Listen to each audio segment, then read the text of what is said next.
নিজেরাই তো ন্যায়পরায়ণ নই, সত্যবাদী নই, তো রাষ্ট্রে কিভাবে ন্যায় বিচার প্রতিষ্ঠা করব?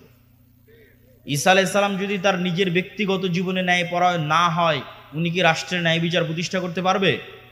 আপনাকে আমি উদাহরণ দিয়ে বলি, কাপাসিয়া, টোক, গাজীপুরের মানুষ খুব ভালোভাবে জানেন।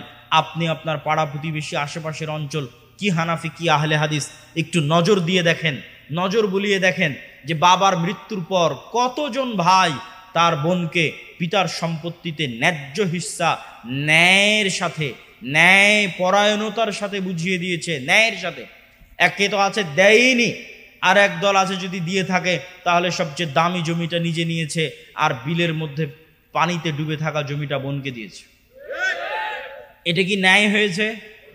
ন্যায় হয়নি, অন্যায় হয়েছে। এবার বলেন, এই মুসলমান, যেই মুসলমান নিজেকে মুসলিম বলে দাবি করছে, সে ন্যূনতম তার পরিবারে তার রক্তের